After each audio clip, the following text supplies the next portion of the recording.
Assalamualaikum warahmatullahi wabarakatuh. Saya Melinda, Saya Rima.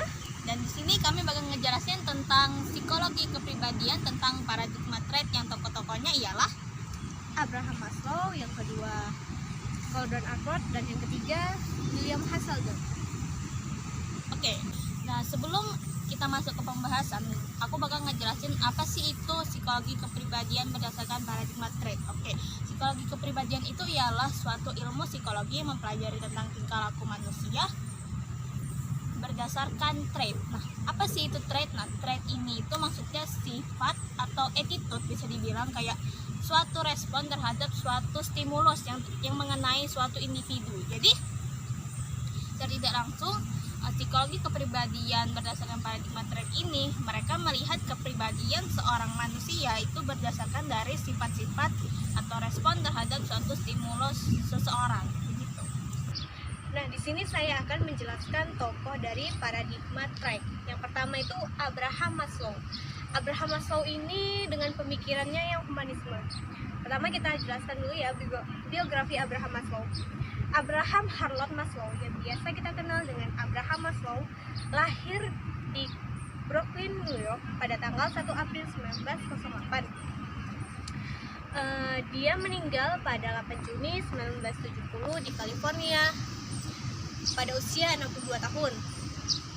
Dia ini seorang teoritis di mana dia banyak memberikan inspirasi tentang teori kepribadian. Dia juga sebagai pelopor aliran dari humanisme. Apa sih humanisme ini? Humanisme ini adalah pemikiran filsafat yang mengedepankan nilai dan kedudukan manusia. Adapun pemikiran dari Abraham Maslow, yang pertama itu individu sebagai kesatuan yang integral.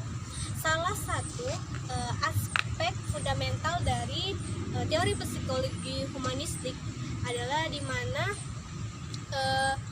manusia dan individu itu dipelajari secara integral, khas, dan terorganisasi. Nah, yang kedua, ketidakrelevan penyelidikan dengan hewan. Nah, di sini nih Maslow menegaskan bahwa penyelidikan dengan hewan itu dalam memahami tingkah laku manusia itu tidak relevan, di mana Maslow beranggapan itu sama saja mengabaikan ciri khas dari manusia, yaitu punya rasa malu, cinta, baru punya pemikiran, gagasan, nilai, dan lain-lain. Abraham Maslow berpendapat bahwa manusia tidak bisa disamakan dengan hewan. Manusia, ya hewan, ya hewan. Jadi mereka tidak relevan dalam penyelidikannya dengan hewan. Nah, yang ketiga adalah pemikiran tentang pembawaan baik sifat manusia. Di sini ini Abraham Maslow tidak setuju dengan teori yang Freud. Kenapa? Teori yang Freud ini menegaskan bahwa manusia itu sudah dari lahir atau pembawaannya memang sudah jahat, memiliki sifat jahat. Sedangkan Maslow menegaskan bahwa manusia itu sebenarnya baik dan netral. Karena apa yang membuat Maslow berpikir kayak gitu, yaitu karena sifat jahat itu dibawa dari lingkungan, bukan dari pembawaan sejak lahir. Yang keempat yaitu potensi kreatif manusia.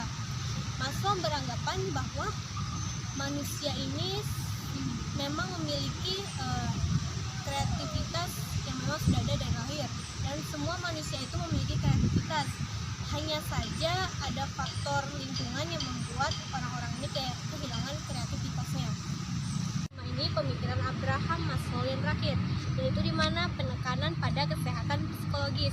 Di sini Maslow dengan konsisten beranggapan bahwa tidak ada satupun pendekatan psikologi yang mempelajari manusia dan yang bertumbuh pada fungsi-fungsi cara hidup dan kesehatan manusia.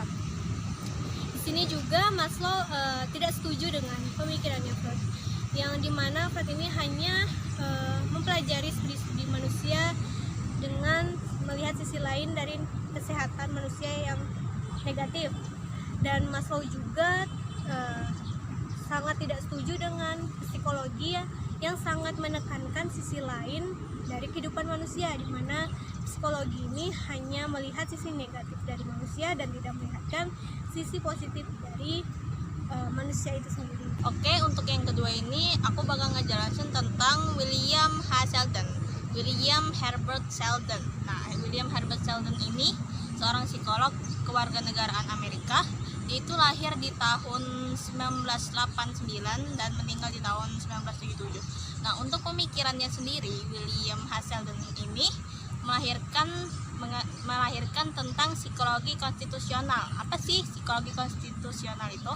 Nah, psikologi konstitusional itu ialah pengklasifikasian kepribadian seseorang berdasarkan bentuk tubuh. Begitu. Jadi dia itu untuk penelitiannya itu dia tuh melakukan penelitian ke suatu universitas. Dia tuh mengumpulkan sekitar 400 foto mahasiswa untuk bisa membuat tabel identifikasi fisik. Jadi Sheldon ini mengelompokkan orang itu berdasarkan fisik-fisik. Jadi kelompok ini tuh begini, gini. Nah, dia tuh jadi setelah mengumpulkan dari 400 foto itu, dia tuh membagi manusia itu berdasarkan tiga tipe. Yang pertama itu ada tipe endomorfi, terus yang kedua itu ada mesomorfi, dan yang ketiga itu ialah ektomorfi. Nah, untuk endomorfi ini secara fisik itu kalau dilihat untuk endomorfi ini tubuh-tubuh orang yang gemuk. Kalau tubuh yang seperti itu secara psikologi itu menurut Sheldon itu mempunyai kecenderungan seperti tipe-tipe orang yang suka makan, kepribadian. Terus tipe-tipe orang yang sensitif atau afektif sama orang lain. Terus tipe-tipe yang kalau bergerak itu dia refleksnya lambat. Nah, terus untuk yang mesomorfi ini secara fisik itu dilihat tipe-tipe orang berotot. Nah, kayak olahragawan atau tentara seperti itu. Nah, untuk kepribadian orang-orang tipe mesomorfi ini, dia itu berpendapat bahwa tipe-tipe seperti ini tuh tipe-tipe yang agresif, suka dengan kegiatan fisik, terus kayak dominasi, tipe-tipe orang seperti itu. Terus untuk yang ketiga ini itu ektomorfi. Ektomorfi ini tipe orang itu kurus jangkung tinggi gitu. Nah, untuk tipe-tipe seperti ini itu kepribadiannya itu lebih seperti orang yang menggunakan otak atau intelektual. Terus dia itu tipe-tipe orang yang suka menyendiri, sama tipe-tipe orang yang suka menyimpan rahasia. Jadi menurut Sheldon itu manusia itu di teori konstitusionalnya itu manusia itu dilihat kepribadiannya itu juga tergantung berdasarkan fisiknya. Jadi mungkin itu aja penjelasan saya mengenai William A. Sheldon ini. Oke, yang terakhir ini kita bakal ngejelasin tokohnya itu namanya Gordon Allport. Nah, Gordon Allport ini lahir di Montezuma, Indiana. Nah, dia ini seorang psikolog pastinya. Iya, seorang psikolog. Ya, psikolog pastinya. Nah, dia ini punya mungkin dari banyaknya biografi dia ini ada satu biografi kisah yang cukup terkenal dari Gordon ini ialah dia itu pernah ketemuan sama Sigmund Freud. Ya, Saya akan membacakan pemikirannya Gordon Allport. Kepribadian menurut Allport adalah suatu sebagai sistem psikofisis yaitu menentukan cara khas dalam menyesuaikan diri dan lingkungan sekitar. Kepribadian bukanlah suatu mental yang sifatnya eksklusif semata, melainkan semua komponen yang menyusun kepribadian adalah satu kesatuan yang utuh melingkupi tubuh dan jiwa seseorang. Jadi inti dari pemikiran Gordon Allport ini ialah keunikan individu, Di mana sikap, kebiasaan, sifat, kepribadian individu itu berbeda-beda. Nah, perbedaan itulah yang menyebabkan manusia itu menjadi unik. Mungkin itu aja yang dapat kami sampaikan untuk video kali ini. Lebih dan kurangnya kami mohon maaf. Jadi, wassalamualaikum warahmatullahi wabarakatuh. Terima kasih. Bye.